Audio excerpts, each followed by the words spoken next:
Hello, I'm Dr. Rob, and you're listening to the Dental Formulator's Playbook, where we discuss everything from ideation to market success in the oral care space as it relates to those topical products you use for your oral health benefits, whether it's whitening or fluoride or hydroxyapatite, whatever.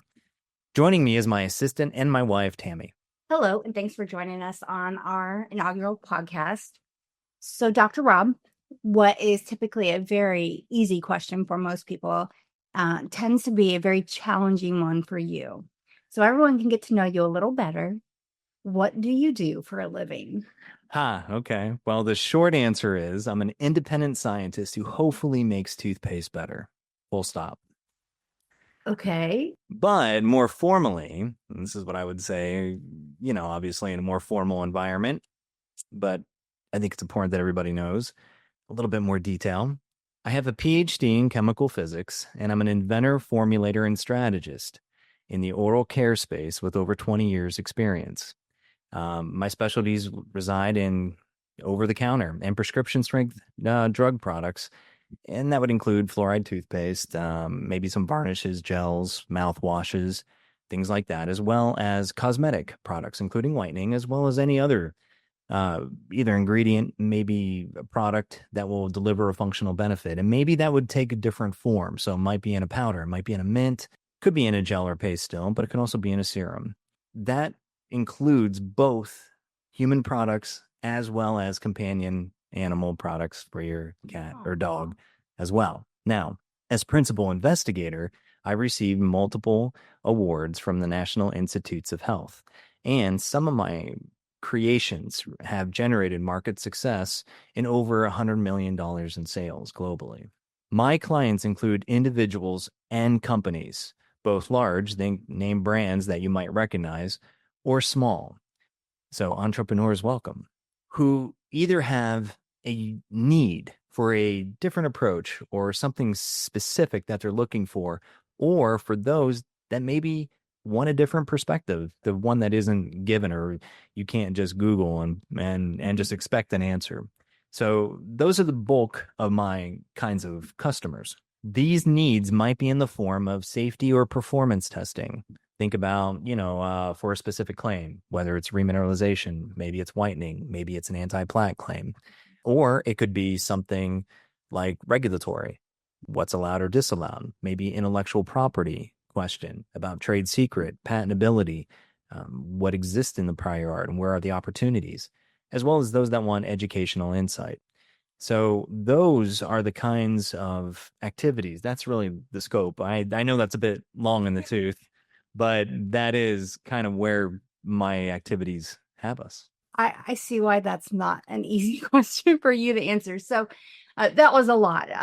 But I know we can start with the fact that I believe you started by getting your PhD. So you're a scientist in chemical physics. I've never heard that phrase or degree before. Can you tell me a little bit more about that? Right. So I have an undergraduate degree in physics where I minored in chemistry. And then there was a graduate program that said, hey, you can major in chemical physics, kind of, where you would maybe specialize in chemistry, maybe do a little bit of work in physics. So almost like the opposite.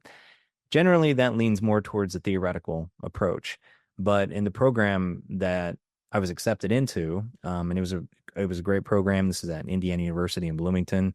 The professor had a really cool project, and they had a new program that had been, I think, in existence in about a year, maybe 2 years, and they were looking for candidates, and I think I fit the bill. I had a strong enough physics background, I had just enough chemistry background, and I had an interest in both. And so my research in that space actually included both coursework and research work independent, but ultimately it helped merge together in my final thesis work. And it allowed me to get that degree. I was only one in my year and in the entering class whenever I entered to get that degree. So were oral care products something that you studied with chemical physics or Oh no. it doesn't sound like that's Oh no. what kind of things did you study? You know what? Yes, so that's a great question. I had no idea I was going to get into the oral care space, but with my other history of research, so even as an undergraduate, I had a really awesome opportunity to go to a different university. I went to the University of Scranton for my undergraduate, there was a summer research experience that I could go up to Lowell, Massachusetts, and do some work. And I was selected to go after, you applied and you Mhm. have to get your letters of recommendation. You had to be a quality student to do that. So I was accepted, and then I got chosen to do this really neat program where I was looking. I was able to work with some stealth technology, and the Navy has a sub-millimeter wave technology, and I was just learning some things about wafer design and different, kind of crazy things like that, and that got me interested in research. I never thought, again, still has nothing to do with oral care, but Okay. it helped get me there to the point where I said, "Hey, why don't I go to graduate school?" The research thing is interesting. It's hard. You have to really apply yourself, but working on lithium ion technologies, right? And just had to really just innovate a lot. We had to build our own experimental apparatus to understand what ions were conducting and what the structure of the material was. This is all too much, and I know that. But when I graduated from there, uh, Sounds like oh hardcore yeah, on science. it was, and that wasn't even a bit about watching water freeze, which was my postdoc. And that was a study funded by the National Science Foundation. This is basic research stuff. And while it is important, I've learned I'm very much an applied guy because it was not very interesting watching water freeze. I can see that. So, but it was during one of those experiments where I was watching water freeze that I just went to have a routine dental checkup. Okay. And I had found that, well, I mean, I didn't find it, the dentist did, and they relayed that to me that I had a cracked molar. And in my history of growing up in our family, while my brother never really had any issues with his teeth, I did. Same thing with my dad. He didn't have any strong issues. He did sometimes, but my mom more so. So maybe there was a genetic aspect of it, I don't know, but we were all exposed to the same, well, we had pets, you had the same food, everybody used the same toothpaste and stuff, Drink the same water. drank the same water. I mean, there really wasn't a ton of variation there. So I just thought, okay, well, there's probably other people like me, and why don't I turn my attention to something that can have a greater benefit, something that I can be even more motivated about. Not that watching water or fundamental research is uninteresting, but for me and for what I wanted to get, and I wanted something that I could relate to directly and say, look, I'm having an issue. I wonder if anybody else has an issue, and maybe there's something here. So Your own personal experience then, which obviously created some frustration. How does that translate? How did that get you to the next step? yeah, right. So there was yet another gap that I had to jump across, right? So during the course of my graduate work, where I was studying lithium ion conducting materials, we were looking at the middle material, the interfacing material, the membrane that would separate the electrodes, and we had to do a lot of measurements on that material. There's a lot of variations. In our research group, there was a dedicated scientist that would work with and this project was selected by NASA for funding. So it was an important project, and a lot of great knowledge came out of it. But one of the issues was that we didn't have all the measurement abilities, tooling that we needed in order to properly and fully assess at least what some of those materials that were being constructed, how they performed, from a conductivity perspective, were they allowing enough lithium ions? And so Sounds involved. well, yeah, yes and no, right? I mean, of course it was, but I had to make some measurements, but you can't make measurements if you don't have the equipment. So with the help of my one of my mentors in the physics department, and with my attention, I used the machine shop and all the guys. The machinists helped me, and you know what? We created a new testing cell, and we created it from scratch. It didn't exist, and we did all the programming and stuff, and with the computer code in order to get all that working, and it was really neat. It was so neat, I mean, I think at one point even NASA just gave, just kind of a conditional award to it because we had to disclose that we made this testing apparatus that could collect this conductivity measurement, and it was useful for a screening tool to get us there. The problem was I mean, it really wasn't a problem, but it was a learning experience actually, and I guess it was kind of a problem. So I had invented this cell, Okay. right? So with my mentors and everything else, and we're trying to figure out, well, so do we have a patent here? Is there going to be something useful here? And so we disclosed that to the university's research and technology board to see if there would be any interest in any outside company, anybody large or small That's exciting. that would be interested in maybe licensing this technology and then taking it to the next step. There was zero interest. Okay, so this is not exciting. No, not a no, no. So that I mean, but that really shows you. So while it's important to you, and while it helped me Yes. get my degree, there really wasn't a market demand for that. So that was also a very impressionable moment. Worked so hard, a lot of great science was done. Heck, I mean, it allowed me in part to earn my degrees and all my subsequent, passing along, getting to the postdoc and continuing research, but there was still something that was left open. If I want to do something applied, and I didn't know if I really wanted to get into and stay into academia, Right. Okay. what do you do? That is the next question then. So you went to see if there's any interest in this new technology, this patentable technology, what you thought, and unfortunately there was zero, which is got to be disheartening. Where do you go from that? Because you're nearing the end of your academic career at this point, aren't you? Well, yeah, I mean, I was already in my postdoc studying water, right? So I had the tooth problem. I thought, you know what? Maybe I could create some kind of agent that could strengthen the tooth. Now, mind you, I didn't know anything about fluoride.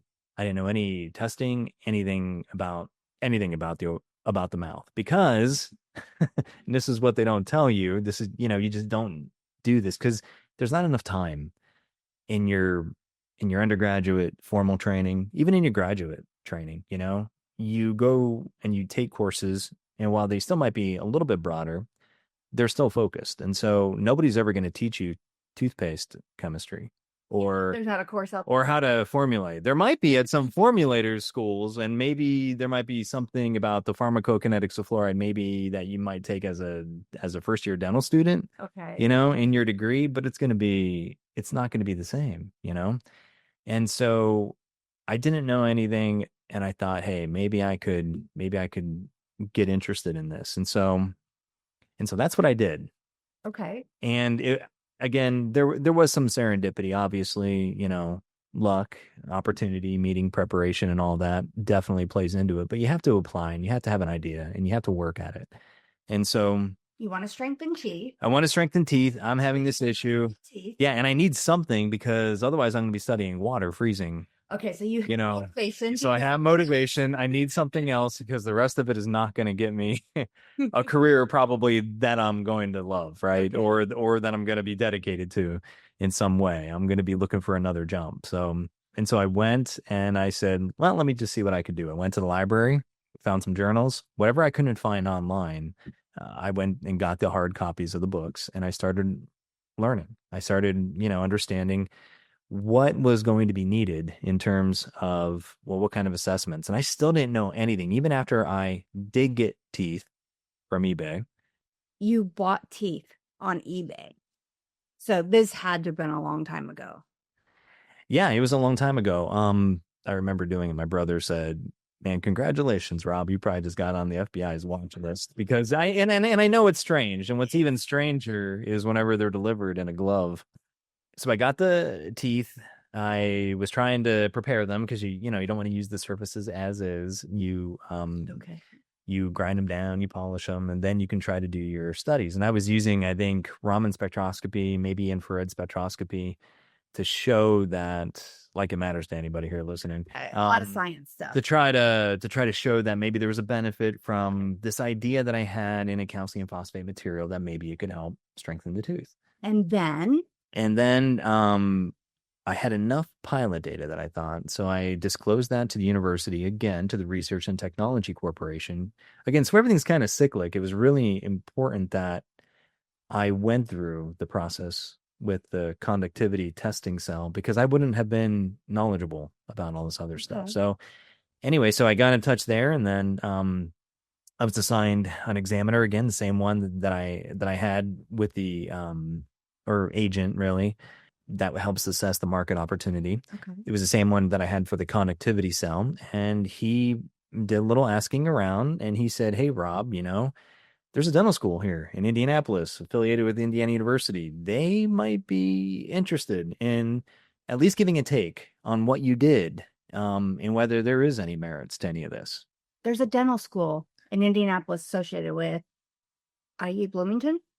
IU Indianapolis, it's a separate campus and stuff, and that's where the dental school is. Okay, is this I'm from Indiana. I never knew, or in the Indianapolis area, I never knew there was a dental school here. Yeah, so a great fact is this is where in Indianapolis, Indiana, as well as Bloomington, because there was the cohort study involved both Indianapolis and Bloomington participants in the clinical trials. This is where the very first clinically proven fluoride toothpaste was developed in the Well, world, that in the entire world. that's a whole nother episode, I'm sure. Yes, yeah, that'll be another episode. So it's an important dental school. Yeah, not only that, but the IU School of Dentistry has a department that is dedicated to testing oral care products. And so they conduct laboratory and clinical testing for, my God, they probably have done most of the name brands that everybody's familiar with, and anybody who's emerging, they probably have done some studies there, or maybe they should be doing some studies there. Okay. Yeah. So it's a recognized dental school, Yes. with globally recognized, and well known to all the big boys that basically play. Yes. And so when my disclosure was submitted then, it was to the associate dean, Dr. Zero. I'll never forget. And he has It a great sounds like a oh, I nemesis. know. No, he has a great name. Isn't that a great name? Yeah, he's so sharp, Dr. Zero is. But that was a big time for me. And that signified, especially whenever he said, "Hey, we might be interested in hearing what he has to say." And so they invited me up for a talk. That was a turning point for me. And I'll never forget it because my postdoc instructor told me, my mentor, even though he wasn't there very much, he didn't want to study water freezing. I think he was in Maine a lot, but he was a very good guy. And we published a couple times together in my brief time. But he said, "Okay, Rob, I see you're going to the land of the commercial market or something. You're gonna go to the dark side or something." In other words, not doing basic research. And You mean you want to make money? yeah, I don't want to be in a laboratory all by myself, like in a corner studying, with the lights out, with the camera, looking at how water freezes. It's just not how I envision things. So, uh, anyway, I submitted the disclosure. The agent got in touch with the School of Dentistry. School of Dentistry got in touch with him back in return and said, "Would love to have Rob come up."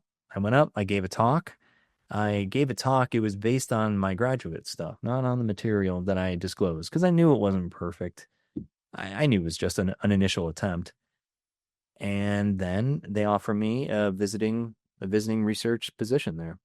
So even though you didn't really talk to them about anything in the oral care space, the work that you've done has been significant enough, and they knew that you were working on something, and they probably wanted to know what that something was. So they invited you there. Yeah, I think they thought it was promising, and I think it was, I don't even know if the technology was going to be worth it, but the fact that somebody that was young, that was interested in research into this specific space, I remember Dr. Zero when he hired me, he said, "We just don't get a lot of young researchers in this space." The dentists that are in the United States, they're focused on, if they're in dental school, being a dentist. They It's practice. it's too hard to have time for both research and to have a practice. Usually, some of your researchers will come from overseas, actually, where there's quite a bit of research aspect with respect to their degree, and that's fine. But that's again, getting somebody that's going to have new ideas, that's coming at it from a complete different angle, outside of, "Hey, I always wanted to be a dentist and I'm just involved in dental research." This is where, I think that the interest was in having me join in. I have fresh ideas. So why you got not a new job and why not give it this a try? industry now. Yeah, and it was going to be a renewed thing. It was a 2-year appointment, so I had to do something. I had to put up or shut up because I'm going to be packing my bags anyway. So I still had to perform in some capacity. So I started doing some research and had done pretty. I think I made some great strides. Really, I mean, I had a couple different research programs going. I was doing one on an implant coating material. That's a whole nother thing, but that really helped me get a lot of interest, outside interest in what I was doing because I was still working on calcium and phosphate, but didn't really want to talk about it too much because if that has any value and you want to protect it and I don't have all the answers, it's Right. not working all together perfectly yet that we want, then we have to wait. But doing some of this other stuff and going to some of the conferences got me some exposure that allowed me to interface with some others, including a company that wanted to fund it. Just the research. They didn't want to take ownership. They just said, "Hey, why don't we fund some of your basic research?" So it's promising. They So it's still promising, as well as another one of my mentors who I regard as is as equally impressionable, if not more than any other mentor that I've ever had, Dr. George Stuckey, who actually had led the School of Dentistry's testing department and who had hired Dr. Zero to replace him whenever he retired. Oh wow. Yeah, so he had retired. He started his own side company doing something in the dental space, and he saw me give a talk. I think I was in Denmark or something. He was in Denmark, and he said, "Hey, why don't you talk to me whenever we go back?" And I didn't think nothing of it. I just thought he was being nice, but when we got back, we had a couple phone calls, and he said, "Hey, I think that you might want to consider going independent, and I can help you start a small company, and I can teach you some things that you haven't learned yet, Okay. including how to structure grants, which was going to be super important because he said that he doesn't use dilutive funding. He's always been a grant recipient and he makes the living through contract testing services. Okay. And that really appealed to me because Diluted funding. What does that mean? if you have investors, Okay. basically, or anybody, so instead of asking, an angel investor or your close friends, Thank you. parents, family, or even, somebody bigger to step in and help this, what you do is you bootstrap it yourself. You just find your own ways. You keep ownership and you keep control and the direction Nice. in where you want to go. And so that was super important for me. And that was really important for me holding on to, because I'm still really young in this, right? Mhm. Yeah, This is still 20 years ago. this is still 20 years ago. Yeah. Yeah, over 20 years ago, whenever all this is happening and getting Wow. going, the Okay. company, I went independent in October 2006. That's when George and the university helped set up Indiana University helped set up a new company, and then it was really to continue on some of the work that I had already started there even before I went to the school of dentistry, but I had improved upon, and then just kept on making improvements on it because it really needed it, and it got there on the technology that I was working on. So in the meantime, learned how to write some grants, and got accepted on some. Had to work on some other projects that maybe I hadn't expected on, to work, but I had to in order to help, As part of this partnership with Dr. as Steve. as part of the partnership. Yeah, because Okay. you still have to They do. pay dues and stuff, and you just keep plugging away, and that was I'm really glad that I made that jump. I mean, that jump, you're jumping like a frog, you don't know where you're going to go. Stay in one place long, do You you? don't stay along, no, you don't. No. And I guess that's kind of my background. I'm growing up anyway. So But undergrad to grad to postdoc to assistant professorship to your own partner ownership in your own company. yep. Um, this is got to be when you started really learning your chops in the industry. Yeah, you have to partner, you have to learn, and you have to be able to stand on your own 2 feet, I still published when I was doing this, we still patented, but ultimately it was the performance of the materials and finding those business relationships, and somebody willing to take a chance on something, all of that, and that's what I found, and it's worked out pretty well. I mean, we continue to be independent. George got me going, and then it's just, yeah, over 20 years later, we're still working on different things. One thing that I've developed over the last several years, really, in great earnest, is the formulation side of things. Okay. That's the side where it can get really, there's always pitfalls, right? And it does harken back to some of the original calcium phosphate technology that I put in there with fluoride, because you can't have calcium, soluble calcium interact with fluoride. That's meant to be delivered in the mouth because calcium binds fluoride and then it loses its ability to do its maximum efficacy. That is what it's labeled to do so, if you use it, in a toothpaste or whatever. I So, think that's another episode too. yeah, so that's going to be a whole nother episode. Yeah, Because fluoride is a very hot topic right now. fluoride is such a, oh my. And I'm sure you have a lot of insight into that. So are you still partnered with Dr. George Sticky? No, no, he and we had a planned exit from there, and so he helped me get going, and then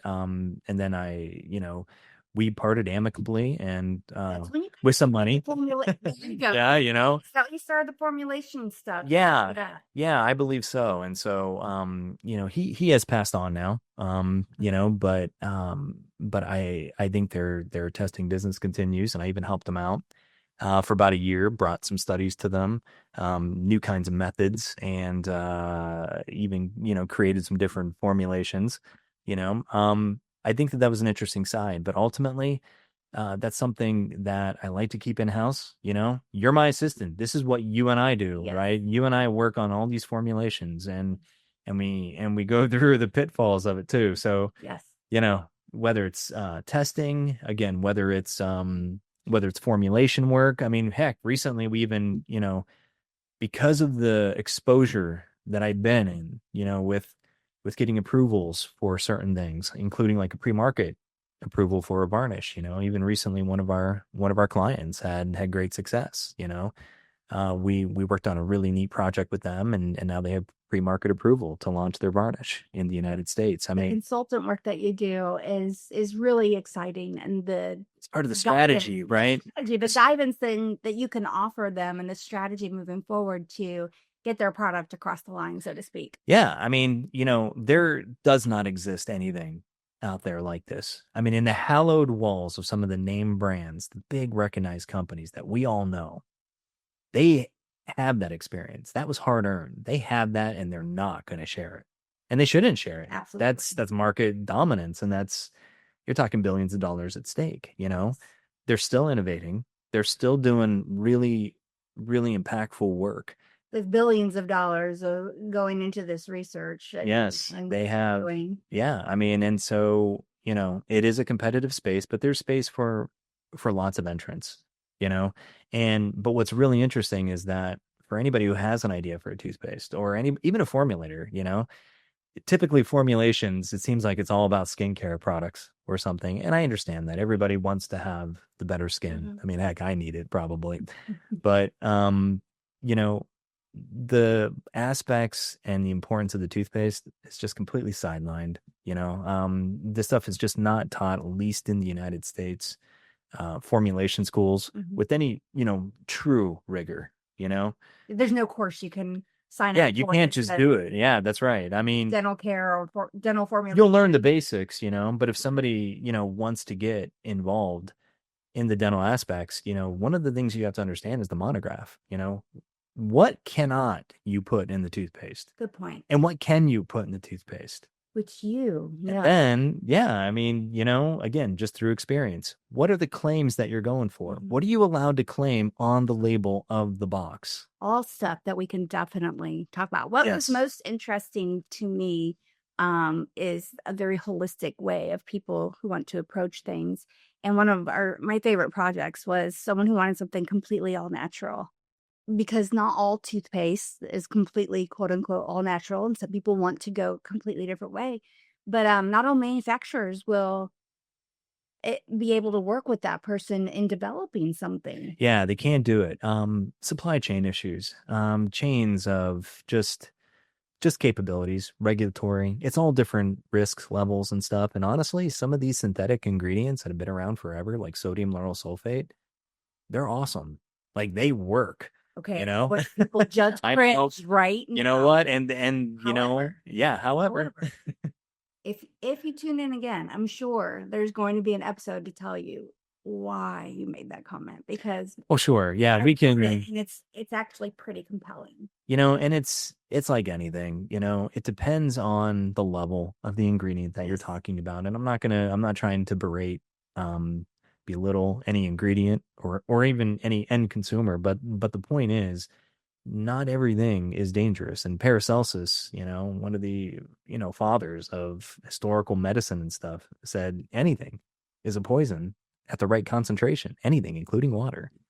And I drink too much or consume too much water and you'll die. Yeah, The water is and that's just part of life. and that's just what that is. And so we'll be talking about that as we go. But from a formulation perspective, it's also important to note that there are so many different ingredients. It's really hard to demonize one ingredient. I mean, you want to talk about flavors. There are some flavor systems out there that somebody may say, well, I want a peppermint flavor, right? And somebody might think, oh, it's just an extract from peppermint.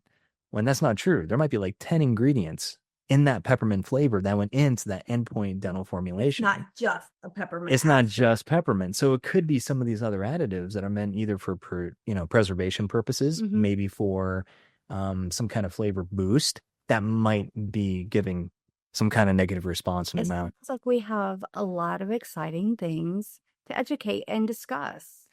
Yeah, I think so. I think that, there are some great takeaway points, I think, that we can talk about. First thing is that there does not exist a universal manual or degree in the formulation and the evaluation of oral care products. There just doesn't exist one. Yes, It's something we use every day. there are standards. Yes. I mean, we use it every day. There are standards that some companies can follow, whether they're ISO standards, maybe FDA, maybe some like ADA, but there's nothing that is all encompassing. There's no set manual that says, okay, first of all, what's your claim set going to be? You don't get to check boxes. Yeah. What are your ingredients?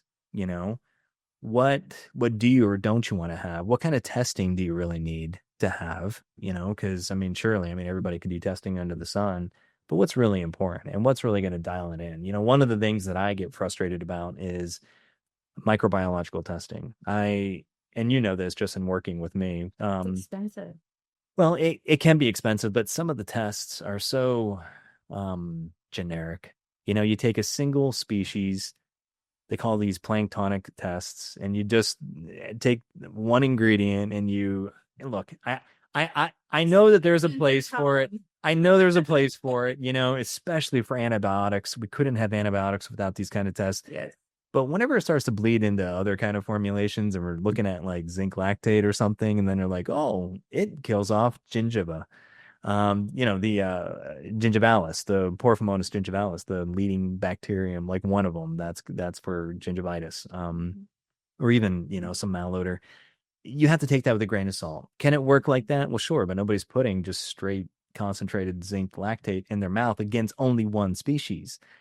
Yes. Our mouths are mixed cultures. Absolutely. There's hundreds, if not thousands. Yes, everything has good and bad. And there's biofilms involved, and there's so many other things involved that sometimes these really basic studies kind of come across a little bit gingerbread-like, a little bit dumbed down, and then it seems like oversimplified, and then maybe it comes across like it's a gimmick. The only problem is, maybe gimmick's a hard word, but that's how it comes across. Context, time, and place. Yeah, context, time, and place. That's true. But, some of the regulations will say, oh, yeah, all you got to do is just do one of these tests. And that may not be sufficient. In fact, there's some really interesting case studies out there that even talk about some of these pitfalls. Anyway, that's going to be for a whole another it's exciting. I'm looking forward to another podcast, but there are opportunities. And so another take home point. Okay. So we're going to be talking all about some of the different approaches, like strategies that we employ, that we know about. Maybe we'll mention aspects from some of the case studies that we have had experience with, some of the things that might you know, Good and bad, irk right? you a bit. Yeah. Oh, yeah. We're going to be talking about that for sure. But, and really this podcast, helps to critically assess those topics that touch on oral health as it relates to the cosmetic and preventive dentistry. I mean, this is really important. It's We're going to be, integral to everyone's daily life. yeah, and we're going to be talking about it in the very near future, water fluoridation and nanohydroxyapatite. We have to because these are hot Yes, topics in the field. And absolutely. and I feel like some of the argument hasn't been, well, there could be an expanded and I think perspective based, Okay. approach to this instead of saying, oh, fluoride's bad and fluoride's a drug.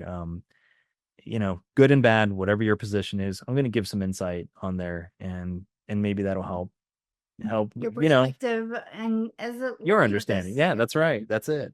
And then, another thing is finally, whether it's specific knowledge about an oral health topic or it's just strategy or tips or understanding, I like to be among your best resources if you have an idea or if you're struggling, even if you have an idea and you might even already have a product, how can you help expand on that?